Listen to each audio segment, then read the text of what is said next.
Embodied learning and visual redress.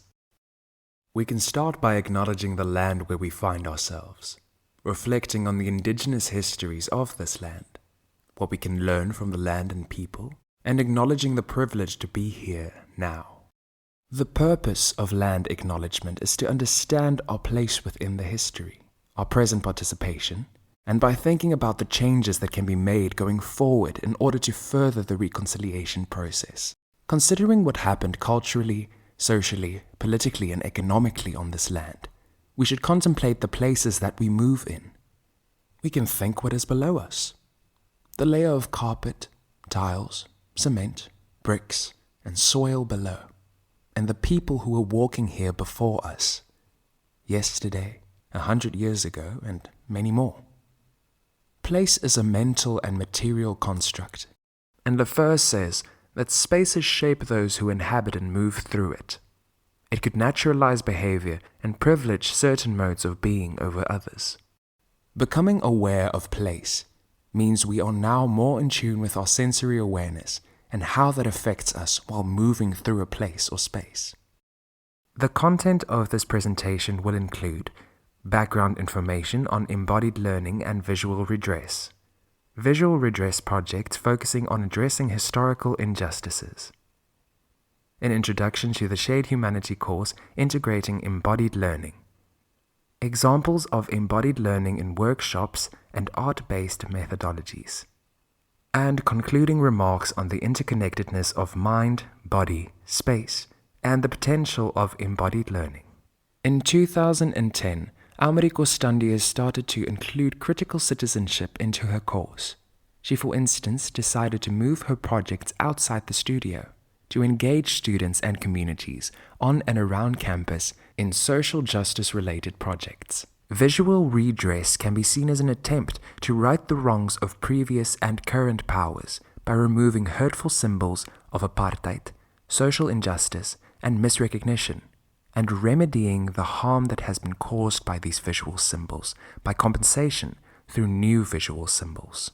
Visual redress is not only interested in physically transforming the space, but to also facilitate critical dialogue and awareness about the issues that it is addressing.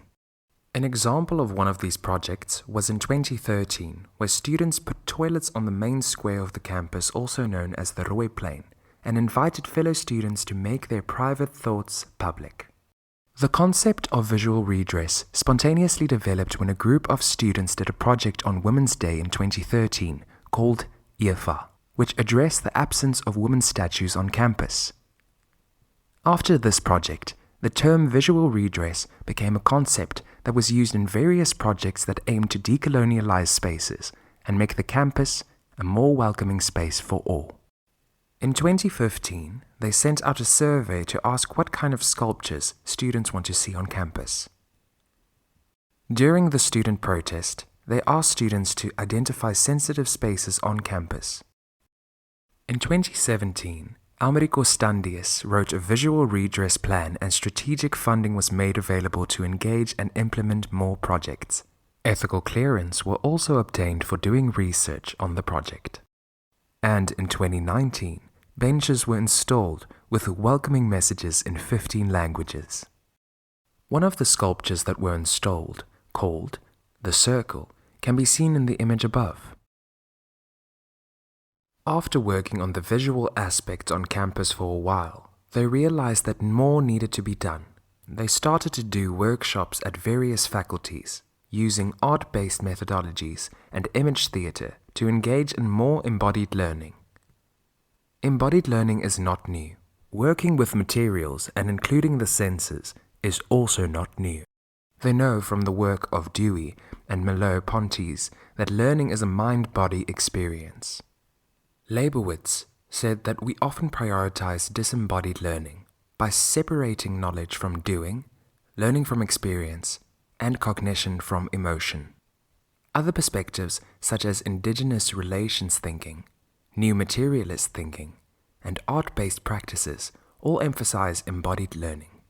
Professor Grace Kuno from UNISA talks about the need for humanized embodied learning experiences beyond Western-derived polarized conceptions.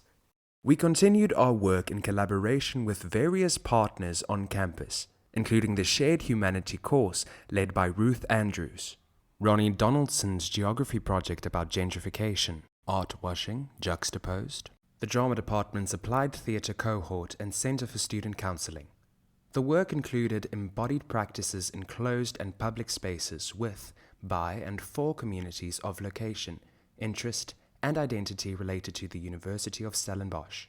Most of our embodied and dramatic work is based in applied theatre practices and theories referring to the intentional use of performing arts techniques and processes towards specific goals with a heightened awareness of social context. We drew from a broad range of theatrical and dramatic work, including Augusto Boal's body of work referred to as Theatre of the Oppressed.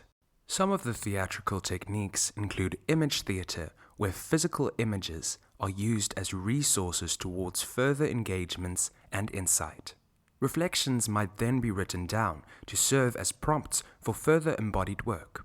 Performance in the form of image theatre relies on the non-verbal language of bodies in space to explore and express internalized and social oppressions. We also drew from South African theatrical forms referred to as workshop theatre processes. This allows us to move beyond dominant narratives and structure to find form rather than impose it.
Ons as die gemeenskap van Karmo sê nee tot gentrification.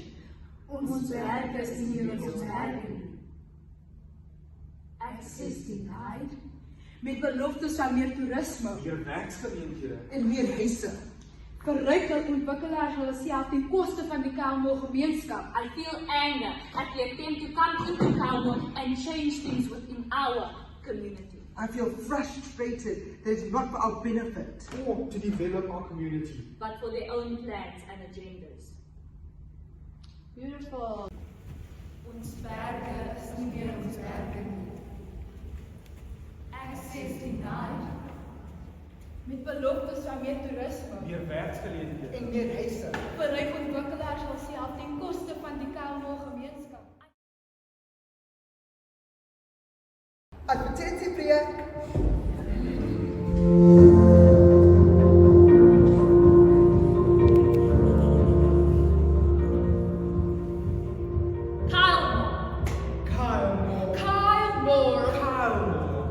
A community with mooi mountains. 'n gemeenskap met 'n groot gees, nes ons berge. En kleurvolle mense, net ons blomme. Kleurvolle mense, kleurvolle blomme, gave mense, Groot berge.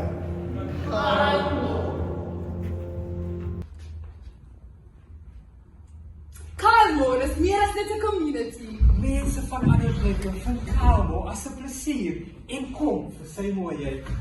ons help mekaar en ons gee om mekaar, een groot familie. Access denied.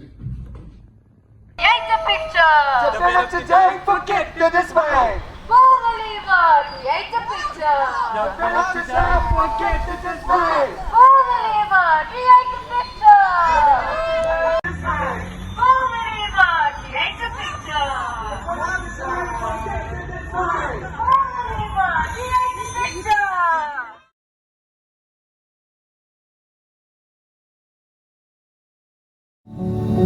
Daar is nie 'n enkele lenteblom in sig nie. Die beloftes is nie vir ons nie.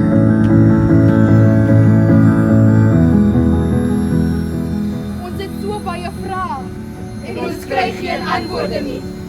Wat gaan vir wat? Wie help vir wie? Is die ontwikkeling vir ons of vir u? Of word ons net vir 'n kop gevat? Ons berg is nie meer ons berg nie. En die lenteblomme is uit sig.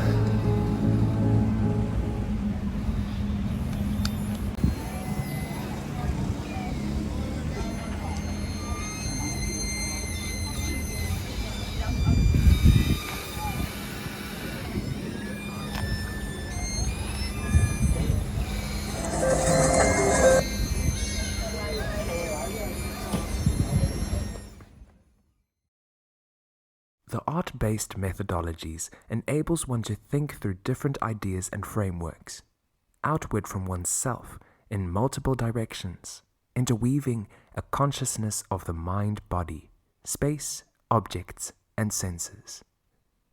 In art-based methods, the subject, according to Taguchi, is situated in smell, touch, level, temperature, pressure, tension, and force interconnections. The aim of these practices are to hold the tension long enough to permit exploration, differentiation, and resolution, becoming what Wood and Pedregaleri call a mediating element. The implication of emotion here is also important. Holding tension in this way is bound to be uncomfortable.